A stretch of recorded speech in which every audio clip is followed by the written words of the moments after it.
This is All India Radio. In the program Spotlight, we now bring you a discussion on Significance of Science 20, Startup 20 and Financial Architecture Working Group under India's G20 Presidency. The participants are former Ambassador Veena Sikri and Umvesh Upadhyay, AIR correspondent.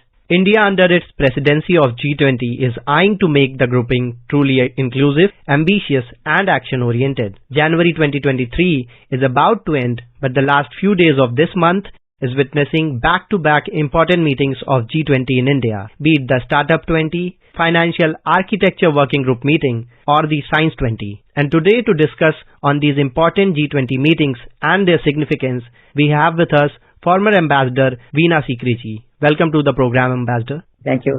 The two-day Science 20 inception meeting is being held in Puducherry as a part of India's year-long G20 presidency. Indian National Science Academy's President, Dr. Ashutosh Sharma is country's chair of the deliberations that will focus on scientific and technology aspects and will help the growth of nations, also aligning with the United Nations Sustainable Development Goals. To begin the discussion, Ambassador Sikri, I want to know from you, what is the theme of this year's Science 20 meeting and how significant it is?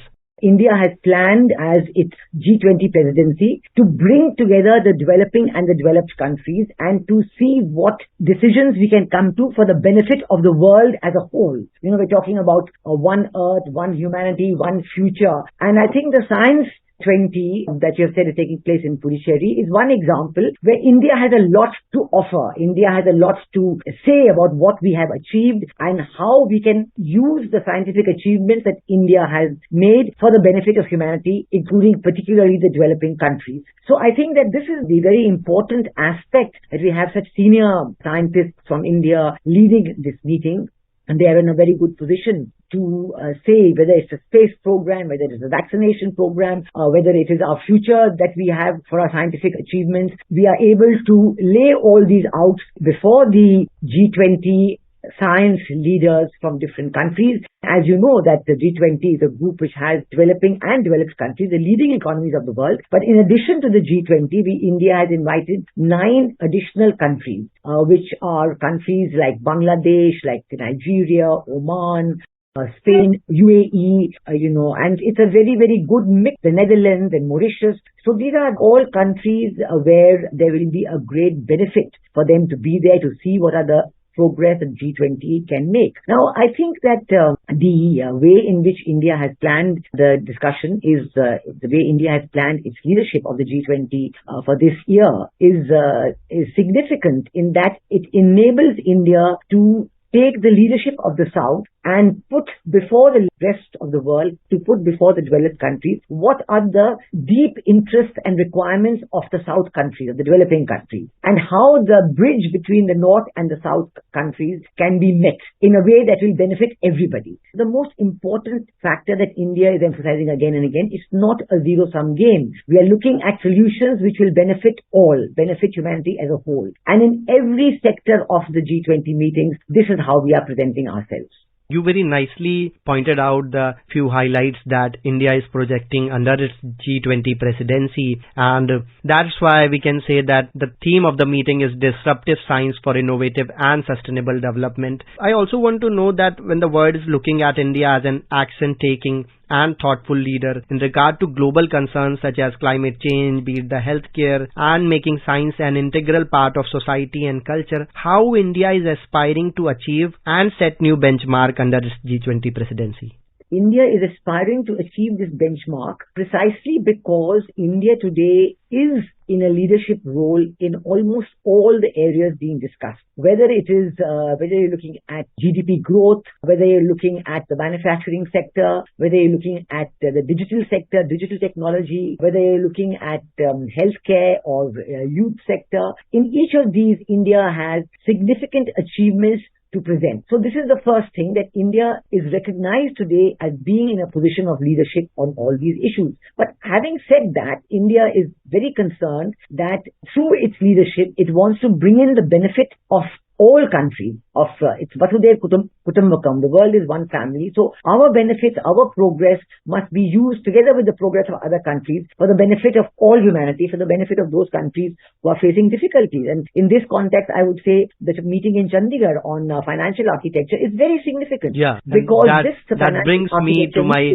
next question, that the first two-day G20 International Financial Architecture Working Group meeting under India's G20 presidency is held in Chandigarh and will conclude tomorrow. How is the first G20 International Financial Architecture Working Group meeting addresses the global challenges of this century for, say, the stability and cohesion of the international financial architecture? Yeah, you know that the international financial architecture is one of the key concerns of today. It is a concern because today there is a big question mark about whether the world is facing a recession or not. This is the first concern. And in a recession, you know that it is the global financial architecture that can save the world, and if everybody works together, you can hope to find a solution out of any recessionary trends that are now manifesting themselves. And secondly, there has been a big demand from the developing countries about the need for a change in the global financial architecture so that it is more equitable, that it meets the needs of the developing countries as well as the developed countries.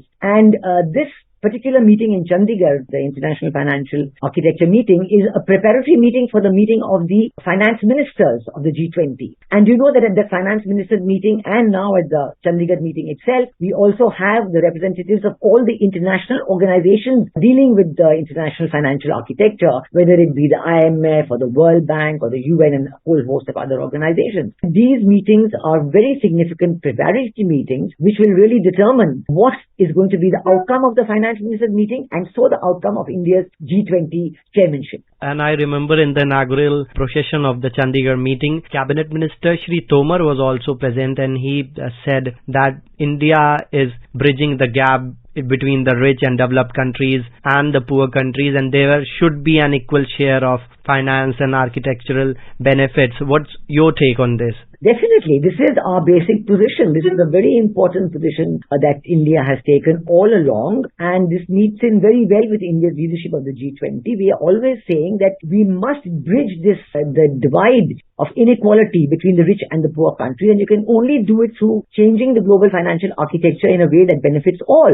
So I think that India has laid down its position very well and very correctly, and we hope that the discussions yesterday and today will really come up with specific solutions that will be looked at by the finance ministers when they meet in a few months' time. How the Sherpas meeting, which took place in December in Udaipur, that also was a very significant meeting because it laid down what are India's priorities, and what are India's priorities, what we are going to do. For example, we spoke at that time about the digital revolution and how we want the digital revolution where India is a world leader to benefit all countries, and we are willing to help and we are willing to give that. And we talked about climate change and how we want the climate change also to be beneficial to all countries, and we want to have a leadership role in that. We also talked at that meeting itself about South solidarity and how we want all the countries of the South to come together and move ahead together. The blending of culture and soft power, that is very important, that we must bring that out, and so that the world can understand each other, that we can understand where we are coming from. We even spoke about difficult issues like the Ukraine war, what is happening today, and how the world can come together to find a solution through dialogue and diplomacy. So, the leadership role that India has chalked out for itself is very significant. I also remember that Prime Minister Narendra Modi wrote an excellent article on this, which came in the newspapers again last month when India had just taken over the chair of the G20. And there also where he had spoken so eloquently, where he had written so eloquently about how he believes that all of us, by coming together, can progress in a way that will benefit all the participating countries, and that is why India has taken care to invite so many additional countries to be there and to focus on the one future. This is one planet, we have one future. Until we work together and agree on a future, we will all sink together. But we must not do that, we must swim together, and this is what India's G20 chairmanship is focused on. Ambassador Sikri, watching the G20 schedule of India, last weekend was quite eventful when we talked that Startup 20 was held in Hyderabad on January 28th and 29th, that aspires to create a global narrative for supporting startups and enabling synergies between startups, corporate investors, innovation agencies and other key ecosystem stakeholders. To know more on this and Could you please explain what was the key outcome of the Startup 20 event? Startup 20, the startup area is another area where India definitely has emerged as a world leader, but where India is very much wanting to translate its world leadership into progress in other countries as well. Because as we know, startups is a unique area where you have young people coming together with brilliant ideas and then working on those ideas, and many of them have created unicorns that have gone into, the $1 billion mark. So this is where India has, because of our dynamic and highly educated and very progressive youth, and also because of the system that allows the startups to do well, the financial economic system that is there, and the basic architecture is there for startups to do well. So we were able to really showcase India's achievements in startups and to say that we are prepared to help other countries in coming up. So I really am looking forward that on the startup front, there will be a definite plan which will bring together other countries who will then work with India, and India will work with them in training, in monitoring, in mentoring, and in progressive achievements in this area. Ambassador Sikri, Startup 20 has 3 different tracks, namely Foundation and Alliance, Finance and Inclusivity, and Sustainability. Could you please simplify what these tracks focus on? Well, sustainability is the key issue because as we know that startups very often don't have such a high percentage of success, and they start up, it might be a brilliant idea, but for some reason or the other, it does not become sustainable. Now, why does it not become sustainable? Either the idea is not a good one, which is another thing, or the financial system has not been able to help, so that is the financial track. So then we need to have a financial track that is in sync with the interests and the needs of the startup regime, the startup methodology of working, and that's how the banks need to be more interested. Banks are, of course, as we all know, very conservative, so sometimes they do support, sometimes they do not support. So these are the issues that we have highlighted, and this is a very learning area, and then, that's the first one that you mentioned, is how do we know that this area will welcome a startup? So this is such a new area of work that India has a lot, because we have so much experience in this area. We have so many startups and so many of them have become unicorns that we are able to share this experience, and there could not be a better way for India to showcase its leadership role in the G20 than what it has done through the startups. And of course, the decisions will come up, but we have the decisions, but we have to always see how these are accepted by other countries and how they are blended into their own respective systems so that it becomes a success in other countries as well. This is a long way ahead, this is only the beginning. This first startup meeting has, laid down certain very good guidelines and said that we are willing to help. But how do we translate this in the future into action in assisting other countries is what we have to see. And to mention it also that apart from the meeting that is happening in Puducherry right now, there's also a scheduled visit of all the S20 delegates to Auroville after the meet in Pondicherry. I want to understand from you, Ambassador Sikri, how India is parallelly showcasing its culture and diversity alongside the important G20 meets.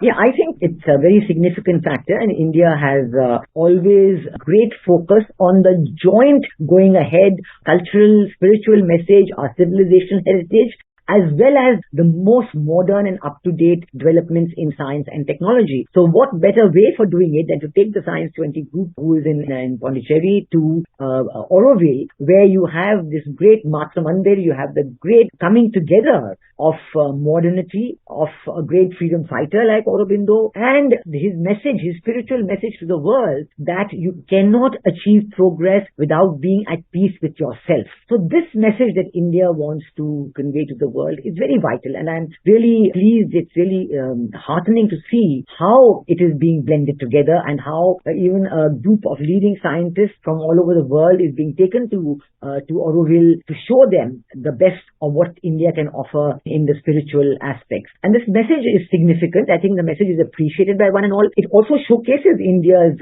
spiritual and cultural and civilizational heritage. And with these comments, to conclude this session, thank you so much, Ambassador Sikri, for giving us your time and making this conversation insightful. Thank you. You were listening to a discussion on Significance of Science 20, Startup 20 and Financial Architecture Working Group under India's G20 Presidency. The participants were former Ambassador Veena Sikri and Omvesh Upadhyay, AIR correspondent. This program was produced and presented by the News Services Division of All India Radio. You can listen to it on our mobile app, News on AIR. This program is also available on our YouTube channel, News on AIR Official. You may email your opinion about this program at airnsttalks@gmail.com.